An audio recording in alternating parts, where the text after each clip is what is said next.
This podcast is brought to you by the IIEA, sharing ideas, shaping policy.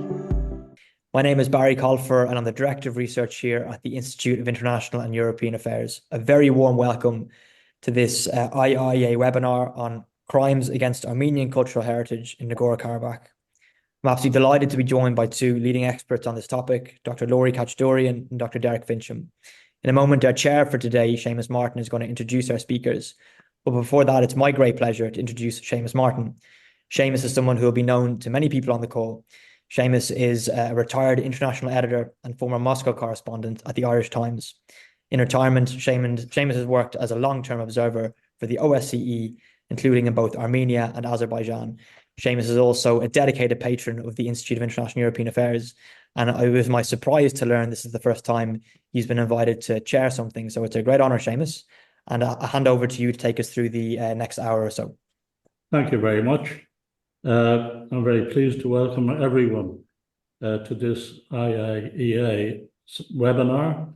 I'm delighted to be joined today by Dr. Derek Fincham, Professor at the South Texas College of Law in Houston, and Dr. Laurie Kachdourian, Associate Professor of Near Eastern Studies and Anthropology at Cornell University.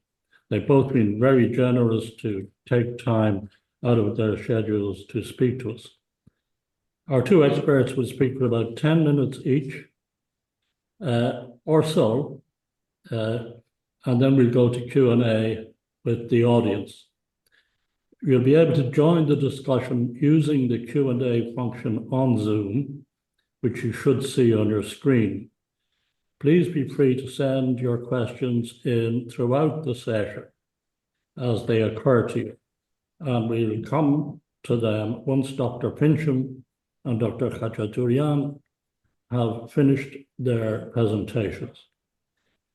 A reminder that today's presentation and Q&A are both on the record. Please feel free to join the discussion on Twitter using the handle @IIEA. We're also live streaming this morning's session, so a very warm welcome to you all who are tuning in via YouTube. I now formally introduce Dr. Fincham and hand over to him. Dr. Fincham is a professor at South Texas College of Law in Houston, where he teaches legal research and writing and art law. Dr. Fincham serves on the editorial board of the International Journal of Cultural Property and runs the Illicit Cultural Property blog. Over to you, Dr. Fincham. Good morning, good afternoon, wherever you may be, and thanks for the warm welcome, and thanks for the invitation to visit with everyone on this important topic today. So I'll, do my best to keep my remarks to about 10 minutes or so, and hand it over to my colleague who I've just met virtually here, Dr. Kachdourian, who's I think going to give us some more detail on the specifics of this conflict. But I'm going to kind of give a little bit of context and some international legal context for looting, theft, and destruction of works of art, which sadly during armed conflict have a very long history. And so perhaps many of y'all might be familiar with some of the history or parts of the world that have been touched by armed conflict and the cultural heritage destruction, which sadly goes hand in hand. Persian forces burned and sacked the Acropolis way back in 479 BCE. The Temple of Solomon in Jerusalem was destroyed by the Assyrians in 586 BCE. Later also damaged by Roman forces. These religious centers were destroyed, and many of the sacred objects and the statuary and pieces of that cultural heritage, those cultural heritage sites, would have been removed as spoils of war. And so these sacred objects, these cultural objects, these works of art, they embody the past, and they're integral to a people and to their heritage. And that cultural value, that heritage value, well exceeds any economic value that likely might exist for some of this material. One of the important historical events was the devastation at Constantinople in 1204 during the Fourth Crusade, and palaces and churches and monasteries and libraries were plundered. And among the objects plundered were the 4 horses of St. Mark. They were also later taken by Napoleon, and today they're found at the Museum of St. Mark's in Venice. So these works of art move around and are portable, even though they're meant to kind of stay where they have their piece of significance.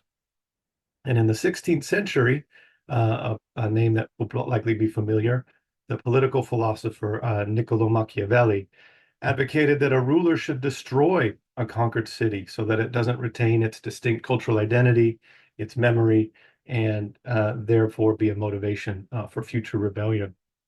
And that's what we might call the old way of thinking about armed conflict.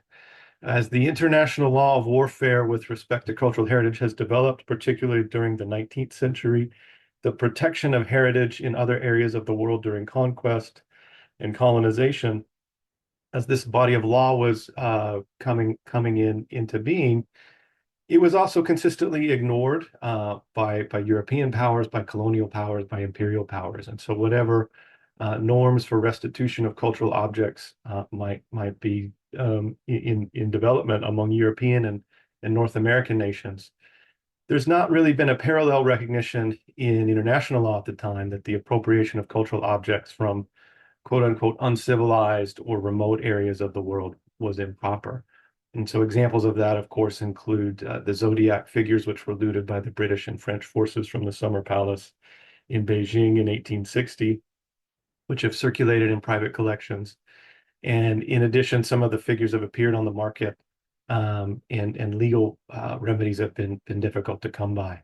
In the same way, bronze objects and ivory objects taken from the Oba during the British punitive exhibition in 1897 in Benin, in what is modern-day Nigeria, still remain in museums and private collections in London and Paris and New York and Chicago and elsewhere.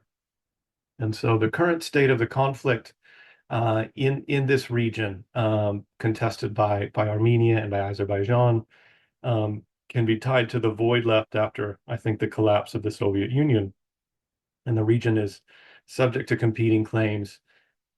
And one of the things that we should keep in mind as we kind of have our conversation is think about the current international legal regime, which does have a role to play in helping to secure and safeguard cultural heritage sites in parts of the world suffering armed conflict.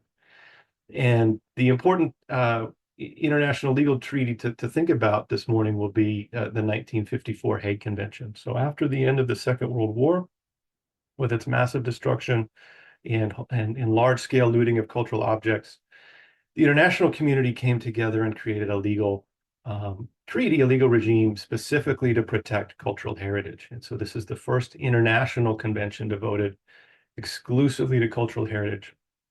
It's formulated in 1954, and both Armenia and Azerbaijan have acceded to the convention since back in 1993. So it's worth thinking about what are the obligations of both of these states. And so number one, the commitments made to a party to the Hague Convention serves to preserve cultural heritage through implementing several key steps before the advent of armed conflict.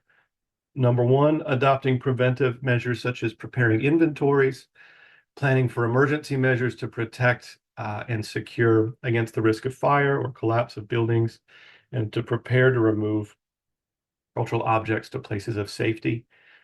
Also, to develop initiatives which guarantee respect for the cultural property situated in their own territory or in the territory of other states, parties to the convention. So this involves refraining from using cultural sites in any manner that might expose it to destruction or deterioration in the event of armed conflict, and by refraining from acts of hostility directed against culture and cultural heritage sites. In addition, these states should register these cultural sites of very high importance on the International Register of Cultural Property under special protection in order to obtain protection for these sites, make certain important buildings and monuments with a distinctive emblem of the convention, the so-called Blue Shield movement, provide a place for eventual refuge and shelter for movable cultural objects, and even establish special units within armed forces that are responsible for the protection of cultural objects. Also set sanctions for any breaches of the convention and promote the convention as well through the general public. So these are the obligations that any state party to the 1954 Hague Convention are obligated to abide by. And one thing to think about, when whether it's this part of the world or any part of the world suffering from armed conflict, there's been a change in thinking from the old, Machiavellian way of thinking about, well, to the victor go the spoils. There's been a new, renewed emphasis within militaries, within the UNESCO framework, within the Hague Convention framework, to think about cultural sites and cultural objects as not just, things that can be used by the victor, but rather important aspects of a rights-based regime. These are cultural objects that are essential for any people, for any culture, to move on after the conflict. And so whatever a given military objective is, whatever those armed forces, whatever their ultimate goal might be, protecting and preserving cultural objects should be seen, in my view, as part of the mission.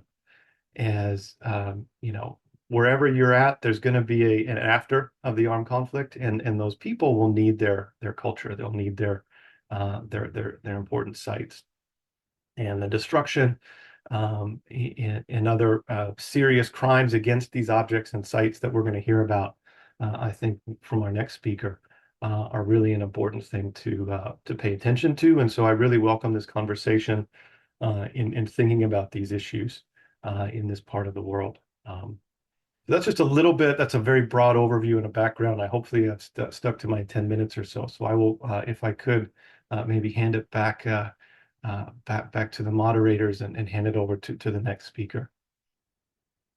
Thank you very much indeed. Very interesting and erudite contribution from Dr. Fincham. And I'd now like to hand over to introduce formally Dr. Khachadurian. Lori Khachadurian is Associate Professor of Near Eastern Studies and Anthropology at Cornell University, and co-founder and co-director of Caucasus Heritage Watch.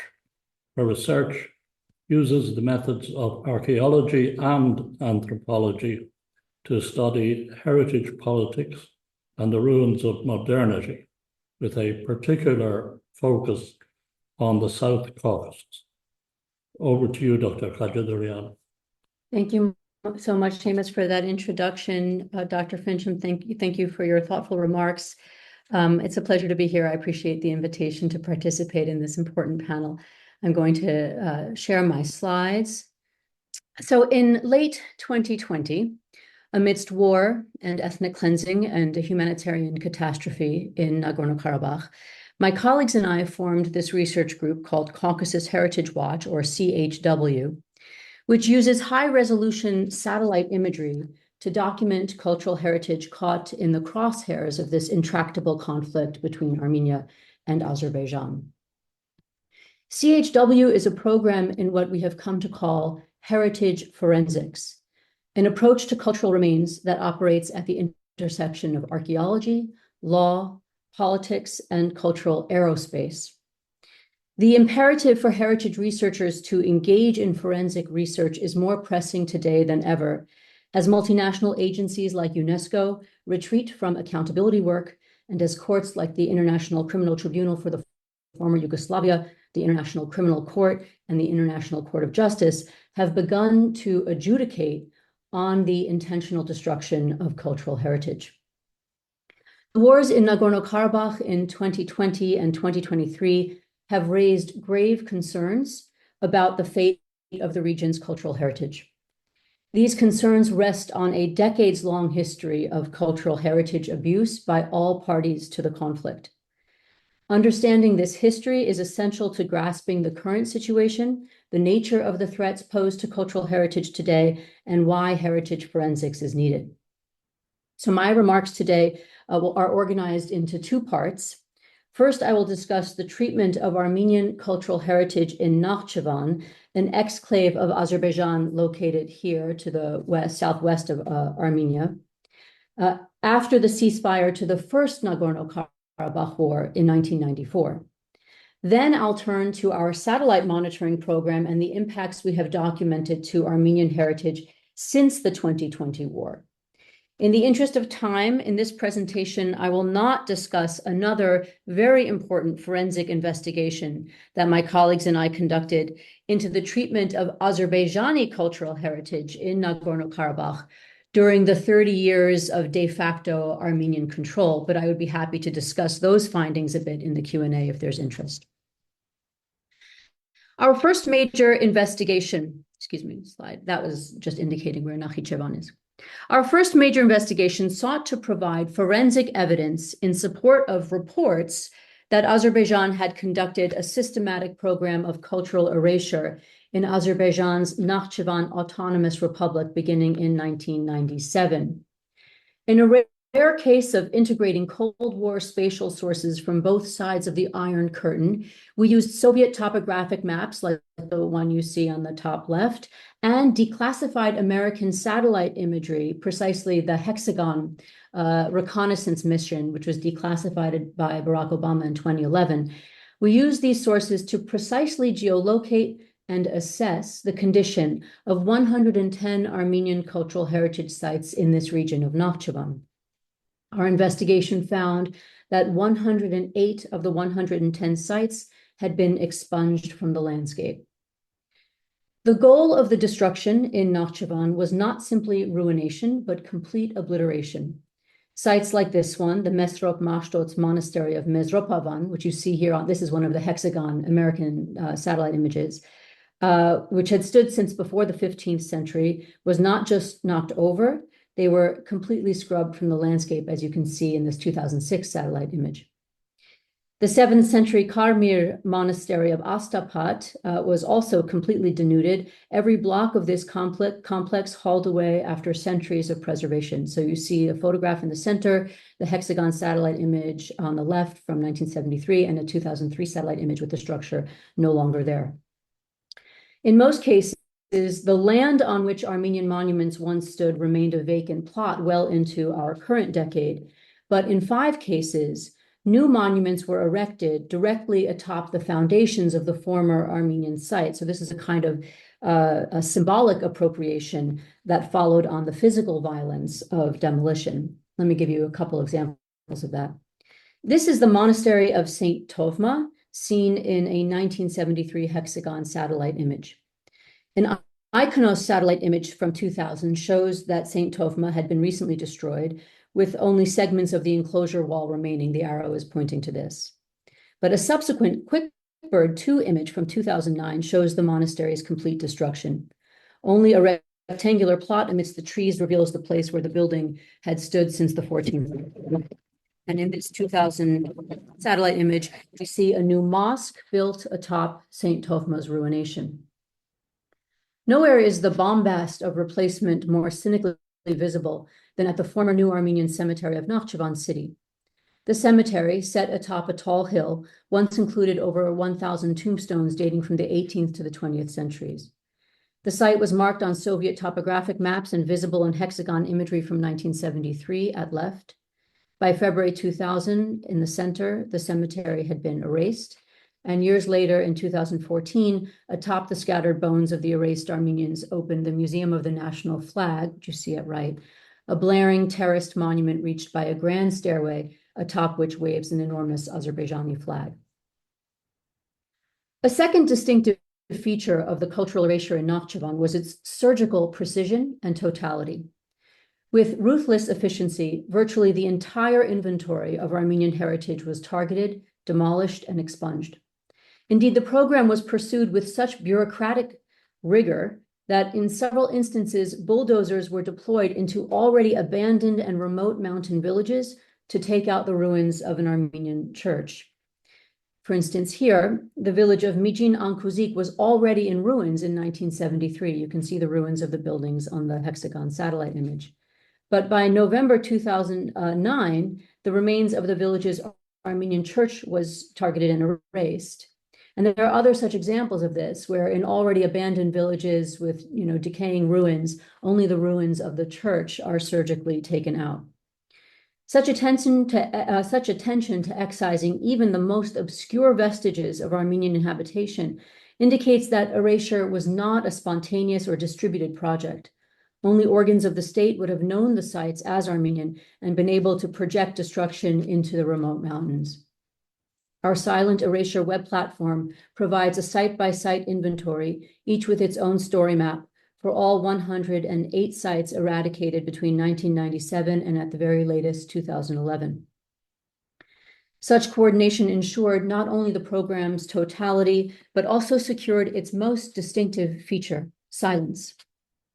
Since the first reports of the destruction at the medieval Armenian cemetery of Zhura, Azerbaijani state officials have stonewalled, blocking access to the now destroyed sites, including blocking the US ambassador, blocking a European Parliament mission as well. They have also denied the destruction. And with the evidence erased, Azerbaijani officials have promulgated a new historical orthodoxy that Armenians never lived in Nakhchivan. Global precedents for such total and secretive erasure are few, and I'm happy to talk about this case in comparative context in the Q&A, again, if there's interest. Let's turn to the second focus here in our satellite monitoring work. CHW's primary activity has been monitoring new attacks on cultural heritage following the Second Nagorno-Karabakh War in 2020 and creating evidence that can hold perpetrators accountable. In the aftermath of the erasure in Nakhchivan and the ceding of territories to Azerbaijan, it was very clear to observers that Armenian churches and monasteries and historic cemeteries within these transferred territories were at risk, threatened by the same policy of zero tolerance for Armenian historic remains that we've just seen in Nakhchivan. Since 2021, we have conducted a sustained program of monitoring, tasking planets' SkySat constellations to provide us with satellite imagery twice a year to maintain regular surveillance of at-risk sites. Just last month, we released our 7th monitoring report, which you can access from our website. Excuse me, I'm just advancing a bit too far here. Until Azerbaijan's military capture of Nagorno-Karabakh in September 2023, we were monitoring roughly 280 medieval and early modern sites, which you see in the purple rectangles on this map. But that number has since risen to about 450 sites after the final expulsion of Armenian residents in Nagorno-Karabakh last fall. So this map reflects our current monitoring database. To date, CHW has documented 14 confirmed destroyed sites in Nagorno-Karabakh, 12 damaged and 31 threatened since the Second Nagorno-Karabakh War. This map shows the geographic distribution of impacts, which are concentrated in the area of the Fizuli-Shusha highway. If you can see my cursor, that's along here. The site of Shushi itself, which you can see in this inset, and the Kelbajar-Lachin corridor. You see this road being built here, and in this area in Kelbajar and Lachin, we have seen several impacts. So let me offer a few general observations based on our findings to date about the patterns we're seeing so far. First, the targeting of historic cemeteries in particular is an emerging feature of heritage destruction in Karabakh, one that harkens to the 40 bulldozed cemeteries that we documented in Nakhchivan. And I should note, with respect to Dr. Fincham's remarks, that Armenian cemeteries are not listed in the Azerbaijani heritage inventory, so they're not protected by the bureaucracy of listing, which even still has protected other monuments, but in any case, cemeteries are not listed. Thus far, we have identified destroyed burial grounds in the villages of Medz Tagher and Sirnakh and Shusha and Aknakh-Bur, and an additional 5 cemeteries have been damaged or partially bulldozed. And the bulldozing of cemeteries, of course, serves to erase the stone testimonials to Armenian belonging in this troubled land.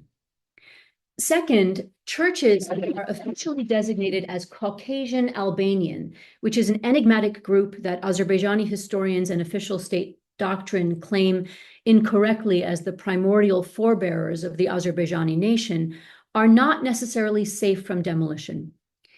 In summer 2022, we documented the destruction of the 18th or 19th century St. Sarkis Church in the village of Mokhrenes. This is an Armenian church, which is listed on Azerbaijan's monument list as a Caucasian Albanian temple, but was destroyed, as you can see here in the 2022 satellite image. While the more well-known and architecturally impressive churches and monasteries may be preserved for some time, small village churches are at risk, even if they are included on the state lists and thus purportedly subject to protection under Azerbaijan's law and culture. Third observation, even as regional experts closely follow a case before the International Court of Justice, which may offer a new precedent for cultural heritage protection, we must also pay attention to how Azerbaijan's domestic cultural property laws work to render the destruction of Armenian monuments legal. In the ongoing case Armenia versus Azerbaijan, Armenia has argued that the deliberate targeting of Armenian heritage sites, along with other abuses, plausibly constitutes a violation of the Convention on the Elimination of All Forms of Racial Discrimination, or the CERD. And as far as I know, this is the first time that the CERD has been invoked in international law as a tool for redressing cultural heritage abuse. Armenia has submitted our reports, CHW's findings, as evidence in this case. Recognizing the threat of irreparable harm, in December 2021, the ICJ issued a provisional ruling ordering Azerbaijan to prevent and punish abuses of Armenian cultural heritage. This is the first legal finding to draw a connection between racial discrimination and cultural heritage destruction. And for this reason, it is significant, or may be significant. But it remains to be seen how the court will respond to the many violations of its ruling that CHW has already documented since the ruling into 2021. And there is reason to doubt that the ICJ can become an effective force for heritage preservation. At the same time, provisions in Azerbaijani laws vest tremendous authority in executive bodies to determine the significance and value of cultural resources, and thus the degree of state protection that they enjoy. The destruction of St. John the Baptist Church in Shusha just a few months ago, or that we reported just a few months ago, but likely occurred earlier this year, was likely authorized through loopholes in these laws. Finally, our monitoring to date shows that the logics of heritage abuse in Nagorno-Karabakh are complex and entangled. The proximal causes of impacts are massive infrastructure and redevelopment projects, including highways, power plants, airports, and housing development. Consider the example of the Metz Tahrir Cemetery. In its final form, the new road barely impinged on the territory of the former cemetery. Here, the destruction was thus not a sacrifice to the needs of development, but rather a collateral benefit, a chance for development to not only create a new future, but to silence the past. Elsewhere, for instance, in Shusha, where the entire city is undergoing redesign, it is more difficult to pin the motivation for destruction exclusively on a desire to eliminate the perceived threat posed by the material vestiges of Armenian cultural life. This also means that, along with causality, questions of culpability and ethics become more complicated, as the actors involved are not only Azerbaijani authorities, but also international master planners like the British firm Chapman Taylor, which secured the contract for Shusha's redesign, and construction firms from Hungary, Turkey, and elsewhere that profit from terraforming Karabakh's landscape. Heritage forensics entails more than simply using satellites to detect abuses to heritage, but pursuing the legal, ethical, political, and indeed economic implications of these findings. So my team and I will continue this work in the years ahead. I very much appreciate your attention and look forward to the discussion. Thank you. This podcast is brought to you by the IIEA, sharing ideas, shaping policy.